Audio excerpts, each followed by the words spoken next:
అతను ఏటు, ఇంకొక అతను కేటు, ఇంకొకడు వచ్చాడు మధ్యలో డూప్లికేటు. అతని పేరే రాజేంద్ర, రాజీ. ఈసారికి వాళ్ళ నాన్న మాజీ, వాళ్ళ అన్న పూర్తిగా ఇంకా మాజీ. జీవితంలో ప్రసన్న కుమార్ రెడ్డి గెలవడు. ఇతలాగా నేను గారు అని కూడా సంబోధించను. నువ్వు పద్ధతిగా ఉన్నావు అనుకో, నల్లపరెడ్డి శ్రీనివాసరెడ్డి గారు అంట. నేను అందరి దగ్గర తెలుసుకున్నా ఆయన ఎలాంటి వాడు అంటే మహానుభావుడు అన్నారు. వీళ్ళని నేను గారు అన్నాను, నాకు నచ్చిన వాళ్ళు మాత్రమే గారు అంటాను. ఏమయ్యా ఏటు విజయసాయిరెడ్డి, ఈ రోజుకి నీకు నెల్లూరు గుర్తుకొచ్చింది కదా, ఇప్పుడు నువ్వేమంటున్నావు? నేను గెలిస్తే ఏం చేస్తానో తెలుసా అంటున్నావు. అంటే నువ్వు గెలిస్తే ఏం చేస్తావో చెప్తున్నావు. ఆయన అసలు పోటీ చేయకముందే చాలా చేసేసినాడు.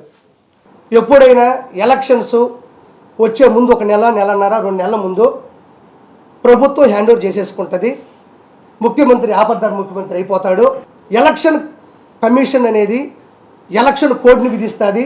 ఎలక్షన్ కోడ్ విధించిన తర్వాత వాళ్ళు అప్పటి వరకు సుస్థిరంగా ఉండేటి, స్థిరత్వంగా ఉండే ఎవరైతే ఎస్పీలు ఉంటారో కూరుకుపోయి వాళ్ళని బదిలీలు చేస్తారు. కొంతమంది గవర్నమెంట్ అధికారులు బదిలీ చేస్తారు. అదే భాగంలో జగన్మోహన్ రెడ్డి పెట్టినటువంటి గవర్నమెంట్కి సంబంధం లేకుండా ప్రైవేటీకరణలో ఉండేటువంటి జనాలకి అతి దగ్గరగా ఉండే వాలంటరీ వ్యవస్థను కూడా ఈసీ తొలగించడం జరిగింది, తొలగిస్తుంది కూడా. ఎందుకంటే ఇప్పుడుండే ఎలక్షన్స్లో కొన్ని మాటలు చేరువేయచ్చు, డబ్బులు సంబంధించి ఏదైనా కూడా డైరెక్ట్గా వాళ్ళ అటాచ్మెంట్ ఉండకూడదు. అంతేందుకు గవర్నమెంట్ అధికారులే క్యాంపెయిన్ జరిగేటప్పుడు ఉండకూడదు. ఉండొచ్చా? క్యాంపెయిన్ జరిగేటప్పుడు గవర్నమెంట్ అధికారులు కానీ గన్మ్యాన్లు కానీ ఎవరన్నా దానికి సంబంధించిన ఎవరైనా అక్కడ ఉంటే ఇమీడియట్లీ సస్పెండ్ చేస్తారు. అలానే వాలంటీర్లు తీసేసినారు.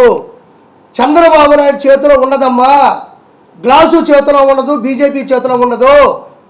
ఇది స్టేట్ గవర్నమెంట్కి సంబంధించిన ఇష్యూ కాదు. ఇది అందరినీ తీసేసి పక్కన పెట్టేసిన తర్వాత ఈ మనిషి ఏమో నాటకాలు ఆడినాడంటే వాలంటరీ వ్యవస్థని చంద్రబాబు నాయుడే తీసేశాడు. ఈరోజు ఒకటి చెప్తున్నా, సొంత బాబాయినే గొడ్డలతో నరికిచ్చిన నువ్వు అవినాష్ రెడ్డిని పట్టుకోవడానికి సిబిఐ బలగాలు ఆ ప్రదేశానికి వెళ్తే కాపు కాస్తే గస్తీ కాస్తే అతన్ని జైలుకు తీసుకెళ్ళనీయకుండా కాపాడిన నువ్వు వాలంటరీ వ్యవస్థను కాపాడుకోలేవా? ఇతర కావాల్సింది ఏంటంటే మనుషులు చచ్చిపోలేకపోతే సొంత బాబాయినే గొడ్డలతో నరికిచ్చినావు, తల్లిని 2 చెల్లెల్ని బయటపడేసినావు. అలాంటిది నీకు సచివాలయాల దగ్గర మనుషులు చచ్చిపోతే సానుభూతి ఉంటుందంటే నేను నమ్మను.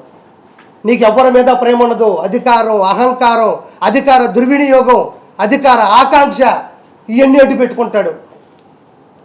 ప్రసన్న సౌమ్యుడు, ₹1 కూడా డబ్బులు లేనివాడు.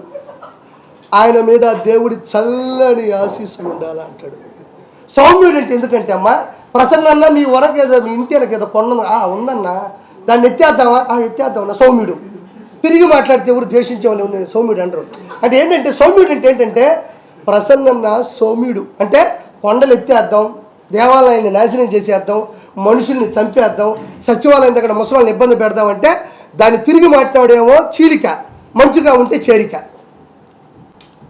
ఈరోజు వైఎస్ఆర్సీపీ గవర్నమెంట్లో పనిచేసిన వాళ్ళు, వైఎస్ఆర్సీపీ ప్రభుత్వంలో ఉన్నటువంటి ఎమ్మెల్యేలు కావచ్చు, కార్యకర్తలు కావచ్చు, కార్యవర్గం కావచ్చు, ఎవరైతే వెళ్ళిపోతున్నారో వాళ్ళ భార్యల్ని కూతుర్ని నీచాతి నీచంగా మాట్లాడుతున్నారు.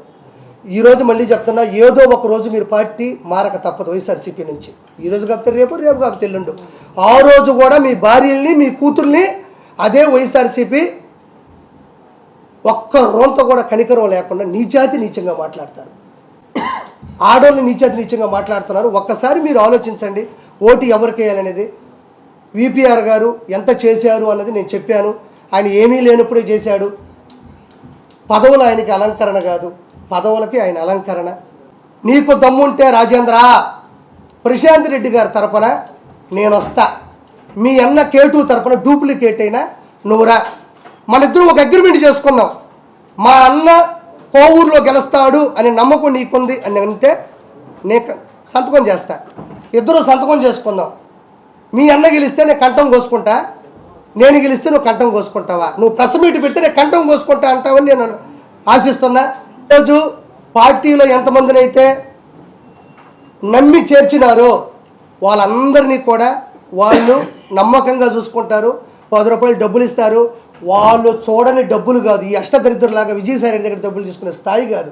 చెప్తున్నా రాజేంద్ర, నువ్వు మీ అన్నతో గూకో, చెరుగు పార్టీ పెట్టుకోండి, మీరు ఎప్పటికే కలిసేది లేదు, ఏమీ లేదు. రికార్డింగ్లు చేసుకొని కోడలు దరింగొట్టావు. నల్లపురెడ్డి శ్రీనివాసరెడ్డి గారి పేరు చెప్పుకొని మీ బతుకులు నీచాతి నీచంగా ఉన్నాయి.